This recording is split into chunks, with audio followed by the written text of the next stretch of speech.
Louvado seja o nome de Jesus.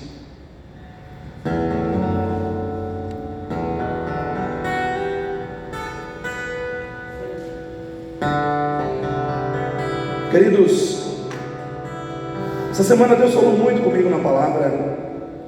Deus falou muito comigo em vários textos da sua palavra. Tanto é que meu coração está fervilhando de trazer uma palavra para a igreja ainda no domingo à noite, sobre os novos erros, os novos velhos enganos da igreja moderna. Talvez o tema seja esse, né? Os novos velhos enganos, né? Para você pensar, não tem nada de novo. Às vezes tudo que parece novo já foi velho um dia. Mas vamos pensar isso lá na frente. Vamos pensar isso no domingo. Hoje eu quero pensar com você aqui sobre o culto transformador. O culto ele precisa ser transformador na vida daquele que cultua. Existe uma relação entre aquele que adora e aquele que é adorado. Para existir o adorador, tem que ter aquele que é o alvo da adoração. Para que exista o adorador, tem que existir aquele que é adorado. E quando nós falamos de adoração, no contexto nosso de fé em Cristo Jesus, como cristãos, o adorado é Deus, e nós somos os adoradores. Lá no Velho Testamento, Deus se manifestou ao seu povo como Yahvé, o Deus de Israel, o Deus Todo-Poderoso, o Deus onipresente, onipotente, onisciente, o Deus que pode todas as coisas. E aqui no livro do profeta Isaías ele chama a atenção do povo de Deus. O povo de Deus estava aqui, irmãos, buscando a Deus, que nem nós. Quem veio na semana de oração aqui? Aleluia. O povo aqui, no capítulo 58, estava buscando a Deus também.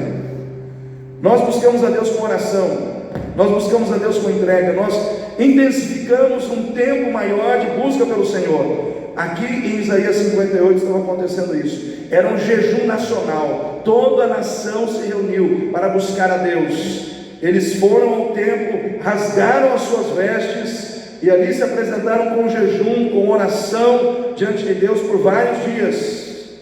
E aí a palavra do Senhor veio ao profeta Isaías, capítulo 58, versículo 1. O Senhor disse ao profeta: clama em alta voz, não te detenhas, levanta a tua voz com uma trombeta. Ou seja, Deus estava dizendo para o profeta: não é para você falar baixinho não. Sabe o que é a trombeta? É aquele instrumento que faz aquele som estridente, né? É um megafone nos dias de hoje. Uma trombeta, ela ecoava, irmãos, às vezes quilômetros de distância. Deus disse: eu quero a tua voz como a voz de uma trombeta. Em outras palavras, não é para você falar com medo, não é para você falar baixinho. Grita aos ouvidos do meu povo.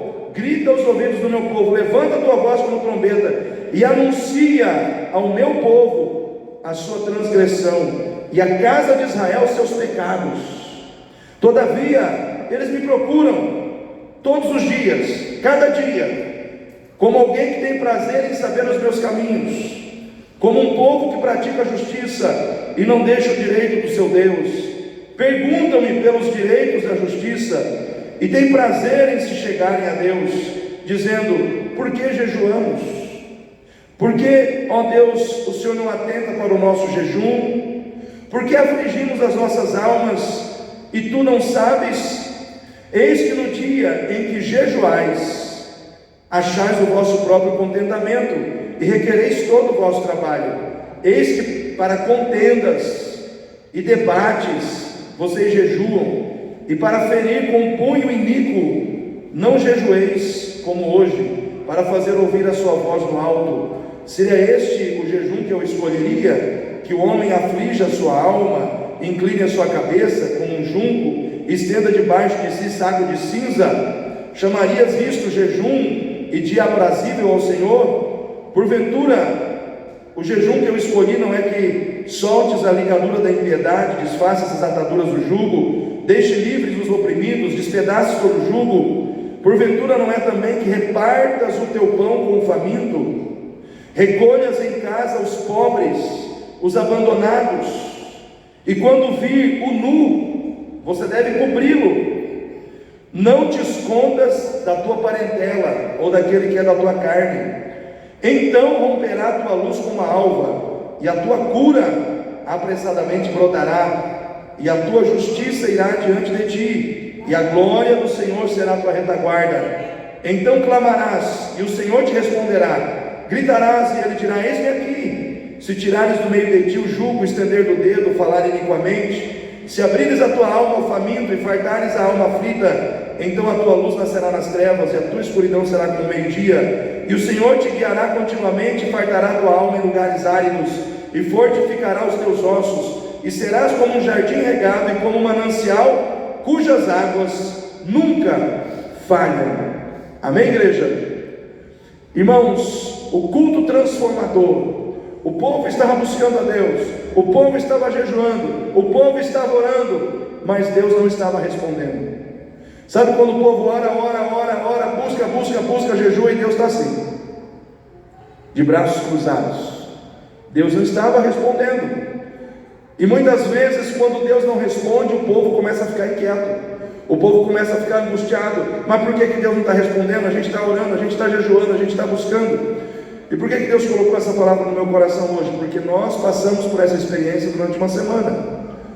Esse povo aqui foi mais tempo que a gente ainda, né? Eles estavam buscando, orando. Além de orar, eles estavam jejuando. Às vezes não comia o dia inteiro, ia buscar a Deus. Mas pastor, Deus não queria responder? Deus não estava valorizando a oração do povo? Deus não estava valorizando o jejum do povo? Irmãos, Deus estava. Só que, olha só o que estava acontecendo. O povo vinha, jejuava, orava. Só que quando eles saíam do templo, eles desobedeciam a Deus. O problema não era o que eles faziam dentro do templo, o problema é o que eles faziam fora do templo. Irmãos, o culto, ele é transformador. Preste atenção no que eu vou dizer. O culto, ele é transformador quando ele tem revelação profética. Amém? Você gosta quando Deus revela a sua vida? É bom quando Deus revela a sua vida? Irmãos, o culto, ele é transformador quando existe revelação da parte de Deus para o adorador. E aqui Deus usa o profeta para revelar a vida do seu povo para o seu próprio povo. Deus estava revelando a vida do povo para o próprio povo. Deus estava revelando a vida do adorador para o próprio adorador. E Deus falou para o profeta: fala para o meu povo, anuncia, grita, fala para o meu povo sobre os seus pecados, porque eles estão orando, eles estão jejuando, eles estão me buscando. Porém, eu vejo a vida deles fora do templo, eu vejo na casa deles contenda, eu vejo na casa deles egoísmo, eu vejo na casa deles pessoas se agredindo com um punho cerrado. Sabe aquela situação, irmãos, da pessoa vir para a igreja, ela vem, ora, levanta as mãos, ela sai, lá na casa dela, o pessoal quebra o pau. É um colocando o dedo na cara do outro, e falando mal do outro, e gritando com o outro. E existiam momentos em que a coisa era tão acalorada, que eles fechavam um punho, e de punho cerrado, eles esmurravam um ao outro. Mas vinha para a igreja orar, aí vinha para a igreja buscar a Deus.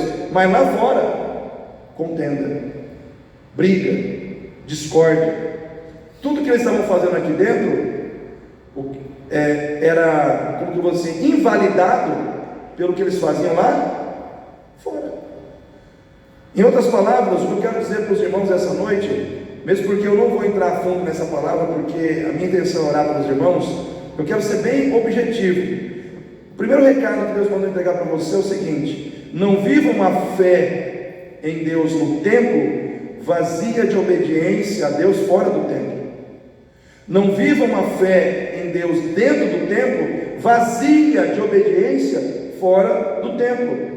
Porque, irmãos, de nada adianta eu clamar, eu buscar, eu jejuar, eu orar, se eu não obedecer. Se eu não obedecer a Deus. Preste atenção, porque isso é muito sério. Muitos crentes hoje estão amargando situações na vida e muitas vezes estão questionando a Deus, porque eles fazem muito bem as coisas, às vezes dentro do templo, mas fora do templo eles não estão fazendo o que deveria ser feito. Então o que acontece? Uma vida de fé dentro do templo, ela precisa ser respaldada numa vida de obediência a Deus fora do templo. Nós temos que obedecer a Deus em tudo. Eu vou dizer uma frase para você, e você vai ter que guardar essa frase no seu coração. Deus age quando você age. Amém? Fala para o seu irmão aí, Deus age quando você age. Porque às vezes nós queremos que Deus haja, mas nós não estamos agindo em relação a fazer aquilo que Deus espera que a gente faça. Irmãos, muitas vezes a gente cai na besteira de pensar que Deus vai resolver os nossos problemas sem que a gente se comprometa com a nossa parte, com a parte que cabe a nós resolver. E não, Deus não vai resolver. Entenda o que eu vou dizer para você. Eu vou falar mais profundo sobre isso no domingo à noite, mas vou dar uma colherzinha de chá hoje. Deus age quando você age. Deus age quando você age. Vou dar um exemplo para os irmãos. Eu vi uma pessoa quase morrer uma vez na segunda igreja. Eu não lembro se o nome dela ela era avó de um irmão chamado Ednelson na segunda igreja. Essa mulher começou a definhar, ela começou a morrer, ela ia morrer. Os pastores juntaram na casa dela e oravam, e juntavam o pastor, e saía pastor, e não resolvia. Aí um belo dia, o neto dela, que é muito amigo meu, ele foi na casa, e o Espírito Santo falou ao coração dele, aquele negócio que a sua avó ganhou, que veio lá da Bahia, aquilo aí está consagrado, tem que jogar fora. E a mulher era pegada naquilo, ninguém podia tocar naquilo. Se alguém tocasse naquilo, ela brigava, porque ela tinha um mimo, ela tinha um apego àquele negócio, que ninguém podia pegar naquilo. Aí o que aconteceu? Ele chegou para ela e falou: vó, eu não sei se a senhora vai acreditar em mim, eu não sei o que a senhora vai dizer, eu sei que a senhora gosta muito daquilo lá, mas Deus falou para mim que se ela não jogar fora aquilo lá, e tem que jogar na água, a senhora não vai sarar. E ela falou: meu neto, pega. E ela morava bem pertinho ali, irmãos, do Córrego Segredo, né? Não sei se os irmãos conhecem ali aquela região ali próxima ao Horto Florestal. Ela morava ali, tem um córrego ali. E aí ele pegou e foi lá e jogou aquele objeto na água. Irmãos, ela começou a melhorar, ela começou a sarar. 3, 4 dias depois ela estava em pé. E aí ninguém entendia como é que ela se recuperou, como é que ela sarou daquela situação. Aí o neto começou a contar a história. E aí o que aconteceu? Eles entenderam que ela precisava agir. Em que sentido? Ela precisava autorizar jogar aquilo fora. Não adiantava orar, não adiantava ficar orando, se aquilo que estava lá não fosse retirado. Os irmãos estão entendendo o que eu estou dizendo? Ela teve que ser obediente, ela teve que atender o que Deus queria. E se ela não atendesse, ela poderia morrer, ela poderia ter partido. Mas o que aconteceu? Deus usou alguém para alertar ela. Deus usou alguém para alertar ela.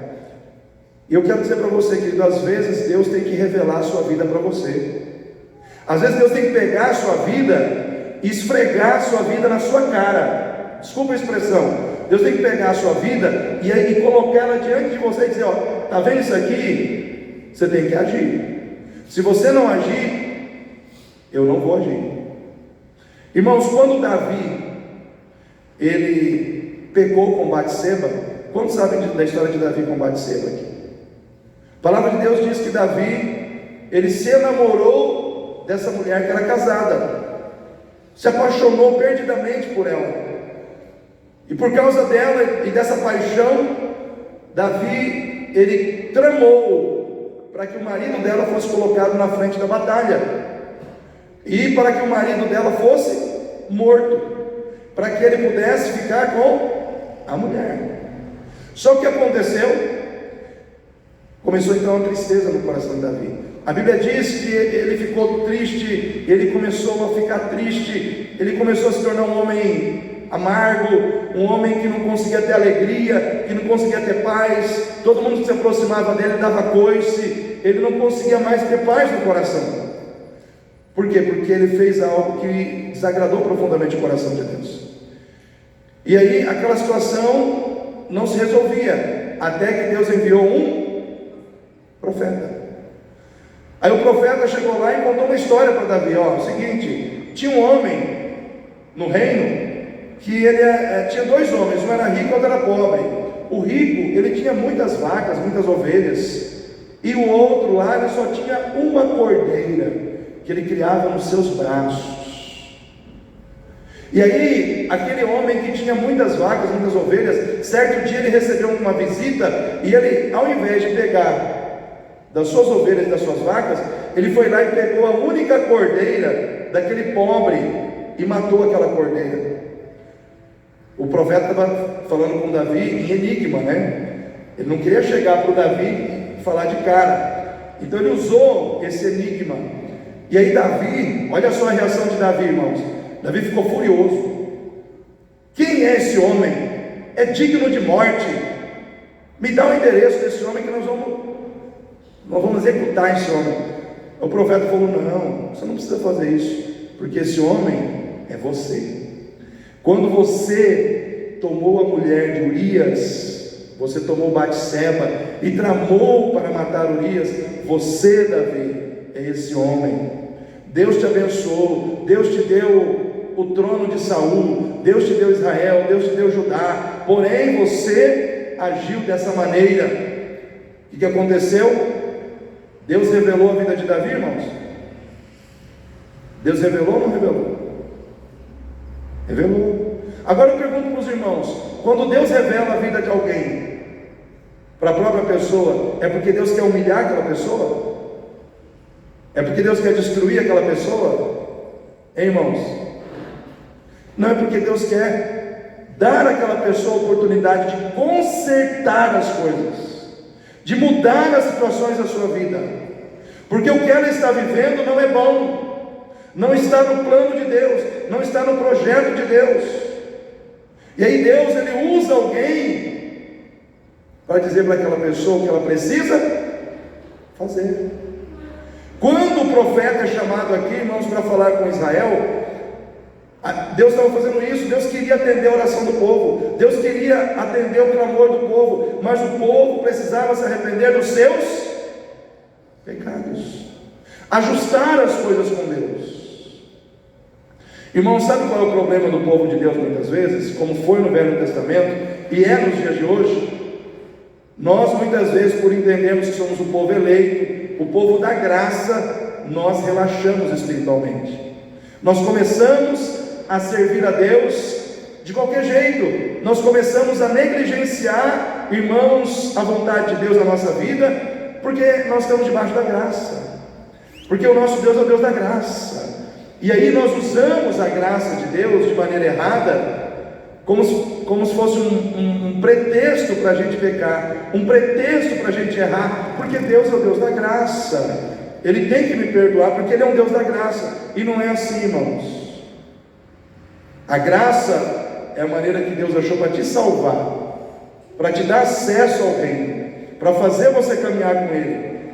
Mas o princípio da vida da graça é a obediência, é a fidelidade, né? É a santidade. Se nós começarmos a negligenciar isso, nós começamos a decair da graça. Começamos a decair da graça, que é o que está acontecendo com muita gente. Se você não agir, Deus não vai. Fala de novo aí. Se você não agir, Deus não vai agir. Deus não vai agir, irmãos, porque Ele precisa que você haja. Ele precisa que você se comprometa.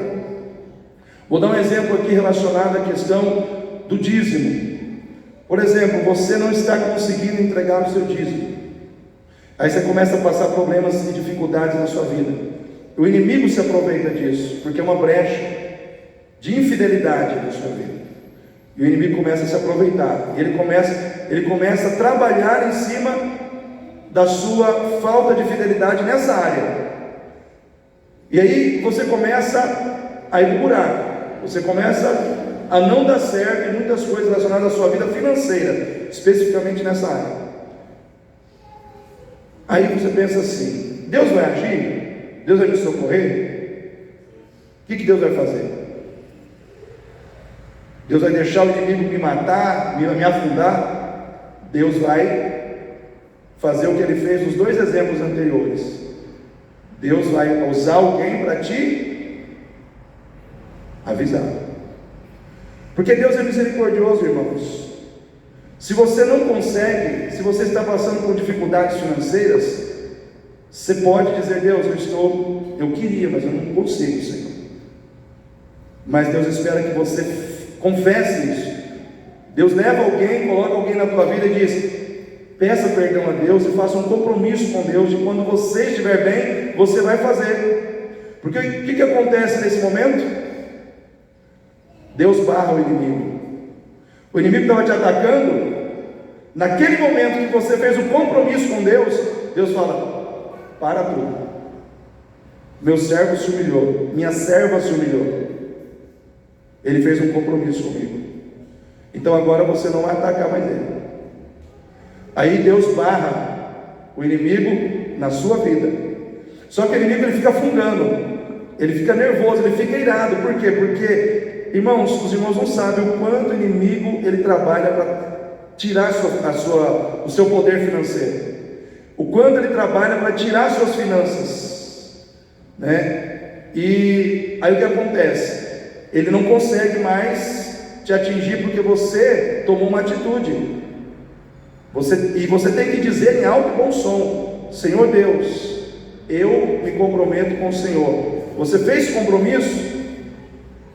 O reino espiritual ouviu, Deus ouviu, o diabo ouviu, tudo para, tudo congela na sua vida.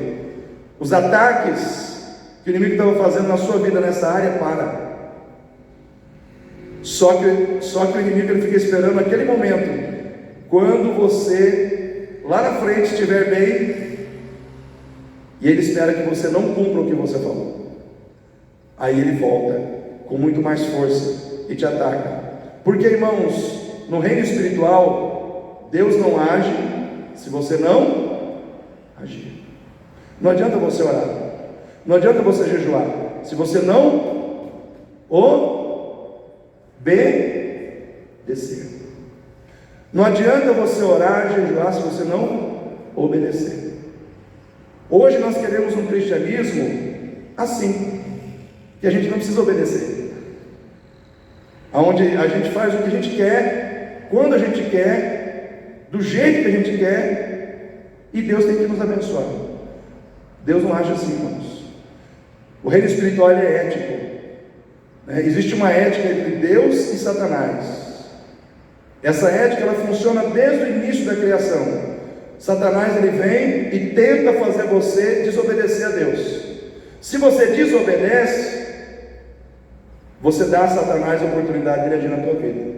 Se você obedece a Deus, Deus te guarda. Isso é desde o início, isso não muda, isso vai até o fim. Até o fim vai ser assim. Então você tem livre-arbítrio. E o diabo, ele vai te tentar, mas cabe a você resistir a quem, irmãos? Quem que nós temos que resistir, irmãos? Ao diabo, né? E sujeitar a Deus. O que a palavra de Deus diz? Sujeitar-vos a Deus e resistir ao diabo, e ele fugirá de vós. Agora, se a gente não se sujeita a Deus, não adianta você querer resistir ao diabo. Ele não foge, ele não sai. O que manda o diabo embora é a tua obediência. É a tua obediência. Irmãos, Deus, ele espera que a gente cumpra a sua vontade, não pensando nas bênçãos que ele vai nos dar, mas pensando na realidade de quem nós somos. Quem você é para Deus? Você sabe quem você é para Deus? Quem aqui é servo ou serva de Deus? Quem é servo ou serva de Deus? O servo, ele tem a opção de não servir? Sim ou não, irmãos? O servo, ele pode dizer: Senhor, eu não quero te servir nessa área. Você tem essa opção? Não temos, irmãos. A partir do momento que você se tornou servo, você tem que servir a Deus em tudo. Você é servo de Deus no que você faz, você é servo de Deus no que você entrega, você é servo de Deus em tudo. Quando nós não queremos servir a Deus, sendo servo de Deus, ou serva de Deus, Deus nos vê como rebeldes, ou Deus vê isso como rebeldia, né, na nossa vida. E aí nós trazemos o quê? Problemas para a nossa vida. Então o que nós fizemos aqui é poderoso. Nós oramos, nós clamamos, nós buscamos, mas nós temos que associar isso à obediência, ao que, irmãos? Obediência à palavra. Obediência à palavra. Porque se nós não obedecermos, irmãos, conscientemente, eu tenho condição de obedecer a Deus, e eu não obedeço a Deus, naquele momento eu estou dando ao diabo o que ele precisa para agir na minha vida. A desobediência sempre foi e sempre será o caminho através do qual Satanás chega até o crente. Então, quando eu desobedeço, eu estou trazendo para mim, para mais perto de mim, o diabo. Quando eu obedeço, eu estou trazendo para perto de mim o Senhor. Sempre será essa luta, sempre será essa situação: obediência ou desobediência, obedeço ou não obedeço, né, ao Senhor. Então nessa noite, eu quero que você pense nessa situação em relação ao seu coração. Deus age quando eu ajo. Quando eu ajo, Deus não vai agir se eu não agir com Ele, se eu não me arrepender dos meus pecados, se eu não mudar de postura, se eu não mudar de pensamento, se eu não mudar de coração. Vou dar um outro exemplo na Bíblia, irmãos. Quem lembra de Jonas? Quem lembra de Jonas? Jonas recebeu uma determinação: vai para Nínive. O que ele fez? Foi para o outro lado. Irmãos, o que aconteceu? A gente sabe da história. Foi para o navio veio a tempestade, aí ele foi parar na barriga do peixe. Irmãos, na barriga do peixe, o que aconteceu com Jonas? Ele se arrependeu, né, Eliane? Ele se arrependeu. No momento em que ele se arrependeu, Deus agiu. Porque Deus não age se você não agir. Enquanto, se ele não se arrependesse na barriga daquele peixe, ele ia morrer lá, ele ia ficar lá, ele ia terminar a vida dele lá. Não sei se os irmãos estão entendendo o que eu quero dizer. Às vezes nós esperamos que só Deus haja. Irmãos, Deus, ele vai falar com você, ele vai puxar a tua orelha, ele vai chamar a sua atenção. Quando Deus chama o profeta Isaías aqui, no capítulo 58, ele diz: clama com uma trombeta, erga a sua voz, fala para o meu povo dos seus pecados. Porque Deus queria atender a oração do povo, mas Deus não atende quem não se arrepende dos seus pecados. Para que Ele possa atender, Ele vai te confrontar primeiro, Ele vai te mostrar primeiro onde é que você está errando. Se você for humilde e se arrepender, Ele entra, Ele age, Ele opera. Porque sabe o que atrapalha o crente, irmãos? Uma palavra chamada orgulho. Vou repetir: orgulho. Sabe aquela sensação de bater no peito assim, dizer: não, eu estou certo e ninguém tira a minha certeza de que eu estou certo. Aí a pessoa ouve, mas ela não sai do orgulho. O que acontece? Deus tem que quebrar o orgulho. Deus tem que trabalhar para quebrar o orgulho. Aí é mais trabalho para Deus, né? O que atrapalha muitos crentes na vida cristã é o orgulho, é a altivez de espírito, é aquela situação em que a pessoa ela se acha certa, sem estar certa, mas ela se acha certa.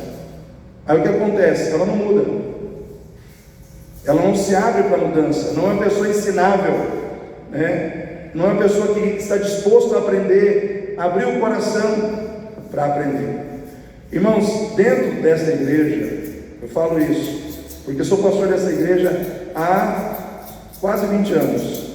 Tem muita gente que precisa quebrar o coração, né? Tem muita gente que precisa deixar Deus quebrar o coração, né? Muitos do que eu estou falando aqui nem estão aqui hoje, né? Mas pega por tabela.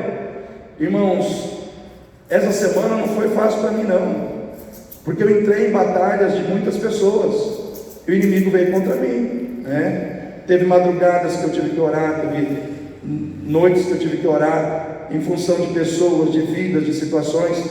Mas irmãos, eu nunca fui tão cheio da palavra assim nesses dias como fui nessa semana. Deus todo dia falando comigo sobre fidelidade. Filho, eu te levantei como pastor da minha igreja. Se você não falar para o meu povo sobre fidelidade a mim, eu vou cobrar de você, porque eu te dei essa incumbência.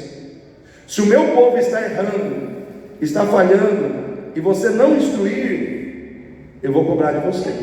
Agora, se você instruir o meu povo, eles vão receber a palavra, aí é com eles, eu vou cobrar deles. Então a minha função é passar para você a palavra, irmão. Se você pegar a palavra que eu estou te passando e jogar fora, não der atenção, não levar a sério, é contigo.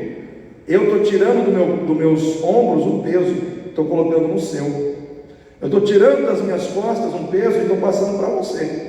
Porque à medida que você se torna consciente da verdade, mais cobrado você se torna. À medida que você se torna consciente da verdade, mais Deus tem condição de exigir de você. Então, quando você recebe uma palavra, e essa palavra, ela vem de Deus para a tua vida, e você passa a entender mais claramente situações, mais cobrável você se torna. Porque a quem mais é dado, completa para mim, mais será exigido. Isso não muda. Isso é princípio bíblico, né? Deus exige mais de quem sabe mais, de quem entende mais, de quem tem mais consciência da sua vontade. Então nós que estamos aqui, nós temos que trazer isso para nós. Essa semana Deus trabalhou no meu coração, irmãos, e é claro que não chegou o domingo ainda, mas domingo vai ser mais forte ainda do que está sendo hoje. Irmãos, Deus falou muito forte comigo. Por quê? Porque essa igreja é dele. Ele sabe o que precisa ser trabalhado no coração dos crentes. Ele sabe onde apertar os crentes. Ele sabe onde cada crente precisa se levantar. E óbvio, se eu sou pastor da igreja, Deus vai falar comigo. Deus vai me incomodar. Deus vai me despertar, né, para as questões que a igreja precisa atentar mais. Então hoje nós precisamos entender. Não adianta ter uma vida de fé dentro do templo, desassociada de obediência, fora e dentro do templo. Eu tenho que casar isso, eu tenho que ser obediente, e eu tenho que ter fé, eu tenho que buscar, mas eu tenho que obedecer, eu tenho que fazer o que Deus manda fazer, porque Deus não age se eu não agir com Ele, se eu não agir com Ele. Irmãos, Deus, Ele revela as nossas vidas. Essa semana, para encerrar essa palavra, irmãos, eu fiquei impactado com o testemunho que um farmacêutico me deu. Ele é farmacêutico, trabalha na Delta Medicamentos. Eu fui lá comprar um medicamento e ele falou assim: você conhece a minha história com Jesus? Falei: não. Ele falou assim: pois é, eu fui pai de santo do candomblé, da umbanda, da quimbanda e fui maçom. Falei: opa, o trem é pesado. Ele falou: sabe como é que aconteceu a minha conversão? Chegou uma crente, um belo dia onde eu estava trabalhando, e ela chegou para mim e falou: você está triste, você está triste, o seu semblante está caído, e eu quero dizer para você, você precisa de Deus na sua vida. Aí ele falou para ela assim: quem é você para falar de Deus para mim? Aí ela falou assim: eu sou uma serva do Deus vivo. Ela falou: você é crente? Ela falou: eu sou uma serva do Deus vivo. E eu vim dizer para você que você precisa de Jesus na sua vida. Ele falou: que Jesus nada, eu já tenho os meus guias. Aí ela falou assim: então tá. Aí disse que ela conversou com ele um tempão e viu que a conversa não ia sair do lugar. Aí disse que ela falou para ele assim: você não quer aceitar Jesus, ok, então faz o seguinte, vou fazer um desafio para você. Chega para o teu guia lá no teu centro e pergunta para ele por que o Deus de Israel ele concede graça àqueles que aceitam a Cristo, e pela graça ele dá salvação e não cobra nada dessas pessoas. Só pergunta para ele por que disso e pede para ele te explicar essa situação.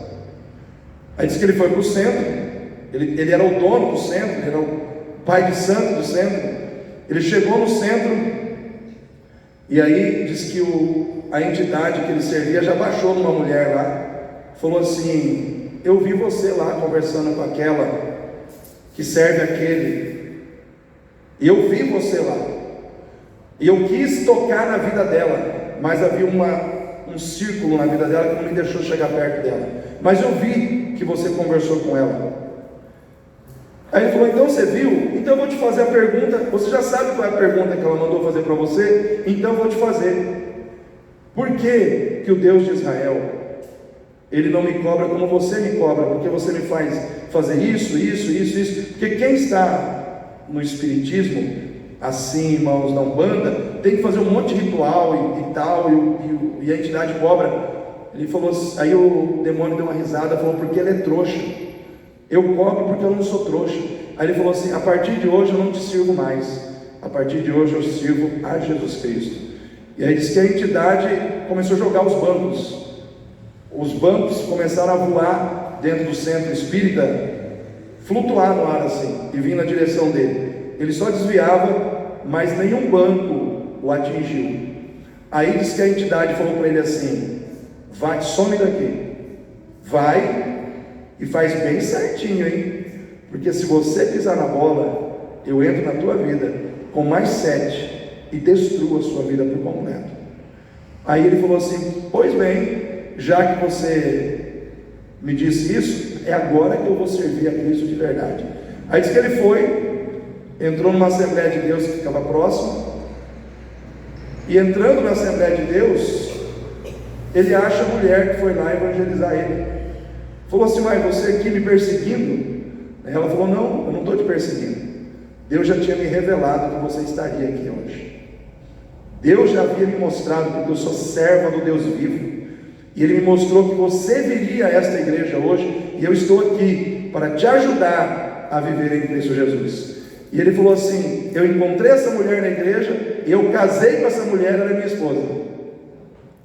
Ou seja, eu achei interessante demais essa situação. A mulher foi lá, evangelizou ele, tirou ele da macumba, trouxe ele para Cristo, encontrou com ela na igreja, e eles se casaram, e hoje vivem juntos há 19 anos.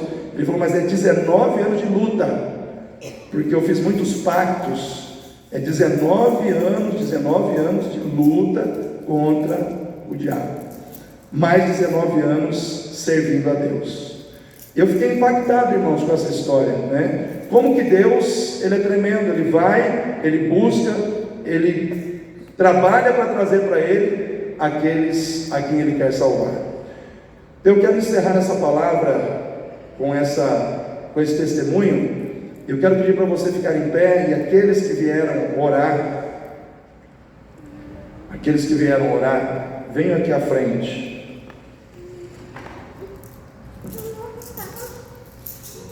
Venham aqui à frente.